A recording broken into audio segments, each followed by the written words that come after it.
So by 1994, and it was later confirmed to us later in 94 and 95, that when Rockefeller hosted the Clintons, and there's that famous picture of Hillary Clinton holding the book about extraterrestrial intelligence at the Rockefeller Ranch when they were visiting out there.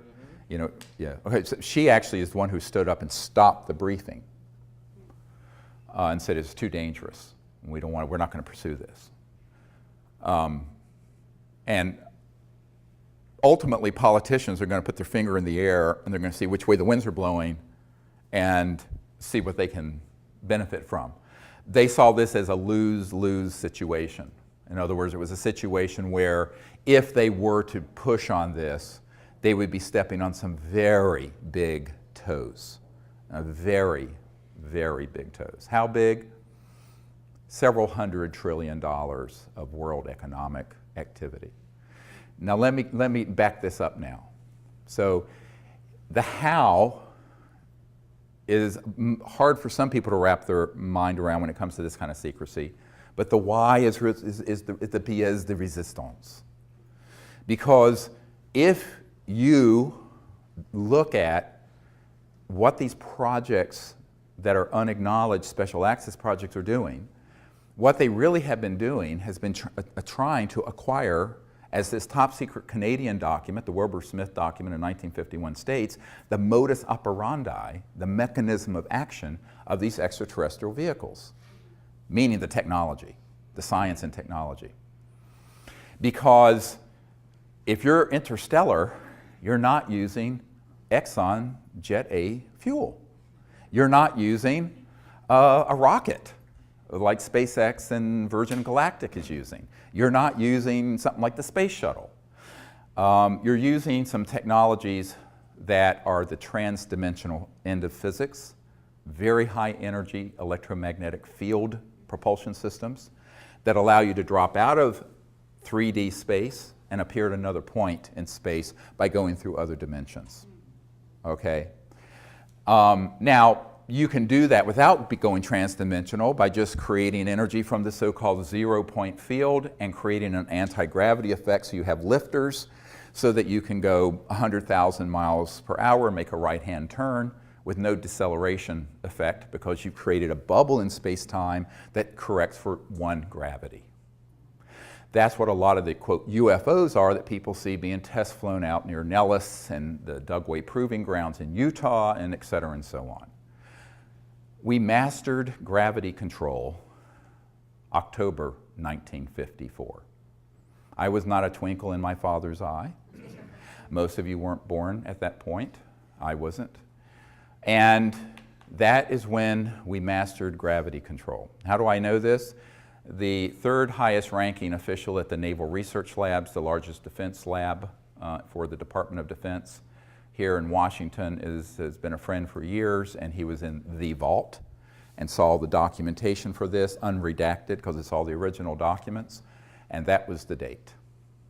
So we have not needed jet engines, rockets, oil, gas, public utilities, surface roads, think about this, steamships, internal combustion engines of any sort for at least 60 years. And if you really go back to the earlier part of the century, we're just plain free energy from Tesla-type things, 100 years. But you're stepping on a stockpile of money and commodities and mineral wealth being traded, oil, coal, other uranium, that's worth, in the aggregate, several $100 trillion. The US federal budget is $3 or $4 trillion. And if you take out entitlements and things that are mandatory, it's a fraction of that. So it's the tail is wagging the dog here. So the financial interest, the petrodollar interest, the big commodity trading firms like Goldman Sachs, and the big money folks, that's where the action is. And those are the masters. Not the president, not the Congress, not the UN Secretary General, certainly, not the Prime Minister of England, etc. So let's just like pull the mask off and just admit that we're living in a period of petro-oligarchs kleptocrats, klepto meaning theft, like a kleptomaniac, kleptocrats, and that this sort of myth of free markets and a free society and an open and free democracy is just a myth. Because our democracy was hijacked decades ago. Now, on trivial issues like the marginal tax rate or whether you're going to raise or lower payments for Social Security, the President and Congress can fight about that, and it's sort of this show going on, a whirling dervish show of nonsense that goes on. On these issues, they don't want those clowns, is how they view it, dealing with it. So this permanent, unacknowledged covert program has put a lead ceiling in. And only rarely does anything bubble up from there, or down, I should say, to the body politic out of these unacknowledged special access projects. So it became my task to find out how to do that and live to see the next day, all right? Because it doesn't do me any good if I do it recklessly and I'm dead. You can't do anything if you're dead. Well, you can, but it's, different. So you're doing other things. So this became really the central issue. And Lawrence Rockefeller, I suggested, look, we need to then, if the president will not do this, we need to get together a group of people, put together this best available evidence, and also assemble top secret folks who will have the courage to provide credible documentation, testimony about what they've known. So I suggested and organized a meeting at Asilomar facility near Monterey, California in June of 1995. Edgar Mitchell was there with me, Marina Popovich, who was a very renowned cosmonaut in the Soviet Union, some KGB officers were there, and some of the early Disclosure Project witnesses were there. Now this is 95, this is 20 years ago. And Lawrence paid for it, and Lawrence Rockefeller said, look, I will totally support doing this. And when I was with him at the ranch, I said, well, why don't you take a public leadership in this? I was talking to him out on his deck with the beautiful Remington Native American sculpture that's, with the Native American on horseback, the very famous. Of course, they have the original of everything. And I said, I need your help. He says, oh no, it's too dangerous for me. He says, there are members of my family already jumping up and down on my feet that I'm doing this much. And I knew he was talking about who he was talking about, the money people in his family. He was the philanthropic guy who just wanted to give away his wealth before he died. That was his whole purpose. Really sweet man. And so I said, well, okay, I told him, you're old, you're rich, and you're a Rockefeller. I'm a nobody. I'm a North Carolina doctor who's trying to do this with no resources. He says, I'll be behind the scenes. And he took his old hands and did this, and he said, it's like a flock of geese. We're all flying together. I'll be back here, and you need to be here. I said, well, yeah, but that head goose gets all the head. They take turns. He said, no, you be up here. It was very comical. I said, oy vey, this is like, I said, okay, that's what we'll do then. And he wanted to just stay behind the scenes, but he was provide that support, hosted the Clintons. So we had something called Project Starlight that formed before the briefing of the CIA director. That was the code name for what became the Disclosure Project that all of you know about. And Project Starlight, with the AP, the Associated Press sued the Clinton Library and got those documents. Those documents are in my first book. And at Asilomar, we had all these dignitaries, including Kevin Foley and astronaut Edgar Mitchell and Marina Popovich, and all these folks sign a letter to the President of the United States recommending ending the secrecy. It's in my first book. Buy it, get it, see it, read it. And that, however, was the Associated Press a couple years ago sued the Clinton Library and got those documents, and they put them out on the internet.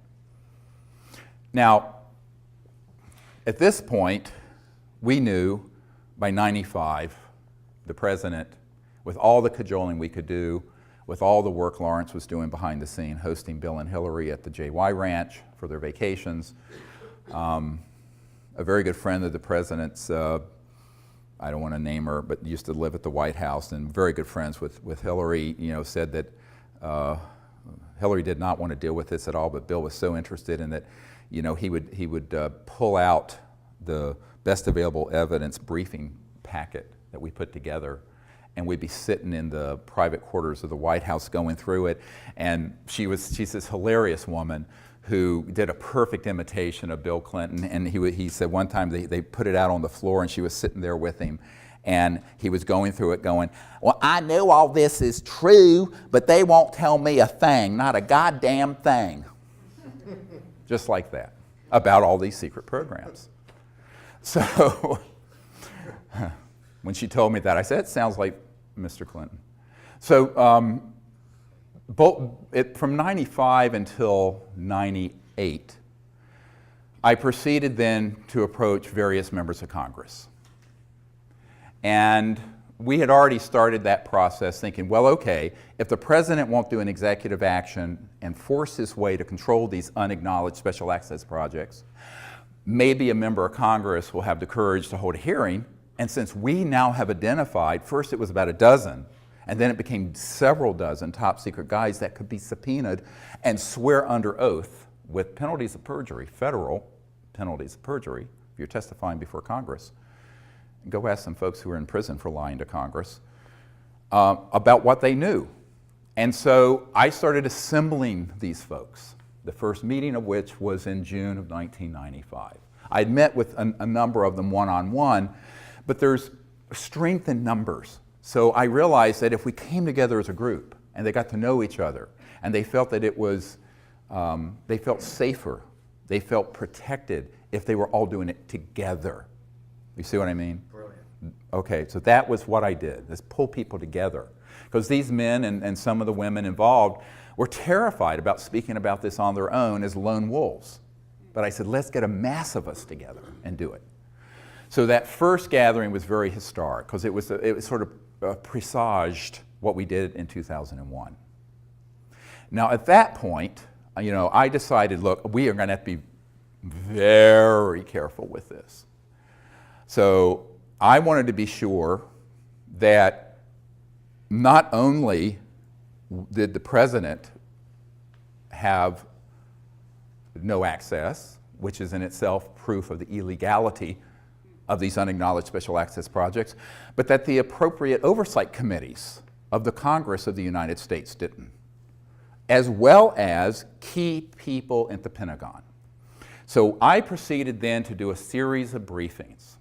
And in 1997, here in Georgetown at the Westin Hotel, we gathered together, I think about 25 of these top secret guys in a closed meeting, not open to the public, to invite members of Congress, members of the administration, and people from the Pentagon to hear what they knew. And it was a very well organized private event. No media was there and the public didn't know about it. It was in a very limited way.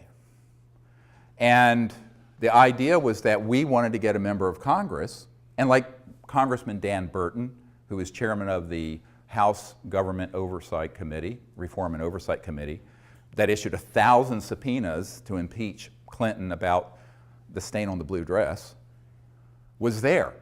And he was interested because one of his closest friends, who kept his appointment schedule, had had a UFO come outside her window in Indiana some years ago and told him about it. So he knew the UFOs were real.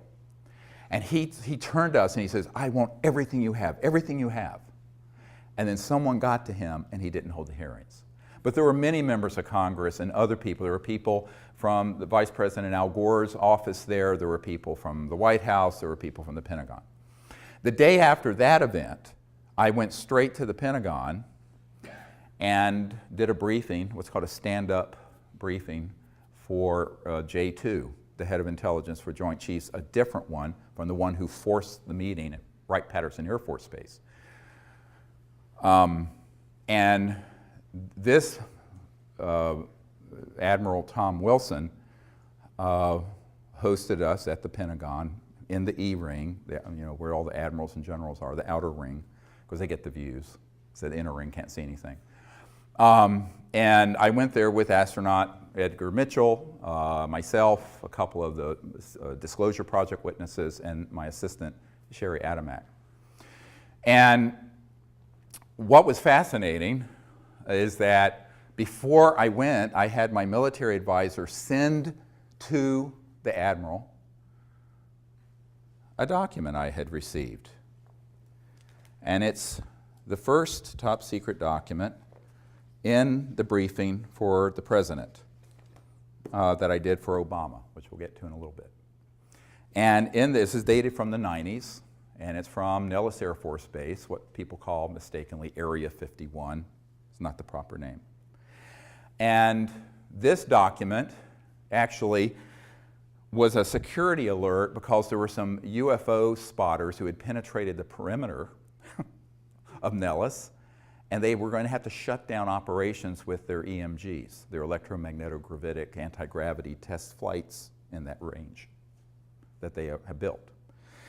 And the list is fascinating for the names of the compartments. And I just want to share a few of them just because, and this is dated 28 July 1991, 0900 hours. And it's from the National Reconnaissance Office, NRO, which is the super secret spy satellite operations part of the Air Force originally. So it went to Commander's Net, Royal Ops, Cosmic Ops, that is a clearance. These are all compartmented operations. MAJ, M-A-J, Ops, Magi Ops, COMINT, COMSEC, ELINT, Human Intelligence Ops, AFOSI, Nellis, Air Force Office of Special Investigations, and then a whole bunch of different numbered compartments. Red Flag, Dart East, Dart South, Pahut Mesa Military Operating Center, Sally Corridor, key one, Groom Lake, MOC, Dreamland, MOC, Blackjack Team. Blackjack control is at Edwards, by the way. The control is at Edwards, but there was a team at Nellis. Acrotect, Sea Spray, etc. So one of these compartments was known by Admiral Tom Wilson. I don't know which one. But it was being operated through a contractor. All the important stuff is done by corporate, by the way. If it's key, it's corporate. Lockheed Martin, EG&G, E-Systems, Raytheon, Northrop Grumman, Booz Allen Hamilton, on and on. Edward Snowden, by the way, worked for Booz Allen Hamilton, who contracts for the National Security Agency. So the corporate world is actually where most of the USAPs get centered.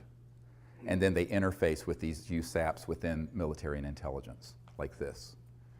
And if you approach it from the government, they say, well, it doesn't exist. And you approach it from a corporate, it's privatized. It's a corporate secret, like Microsoft's code.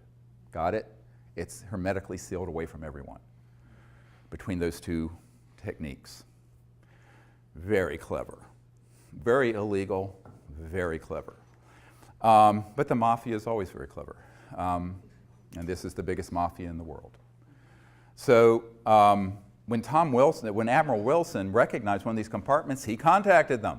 Now this is prior to me and Edgar Mitchell and other people arriving at the Pentagon in the spring of 1997.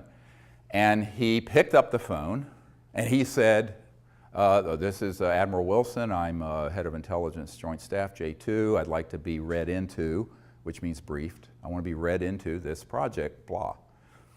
And they say, yes, sir, we know who you are, but you don't have a need to know. And he said, God damn it, I'm the head of intelligence for the Joint Chiefs of Staff. How can I not have a need to know? And they said, sir, we cannot discuss this with you, and we will not. Click, hung up on him, blocked his line, would not receive any further calls from. This is an admiral in charge of intelligence assessments and putting intelligence together for the Joint Chiefs of Staff of the Pentagon of the United States. Now this I know for a personal fact. So now you have a coup d'etat that extends to even the highest levels of the Pentagon. So by the time I walked through the door to do what was supposed to be a 45-minute stand-up briefing for the admiral and his staff, he was so scared and so mad, he was scared.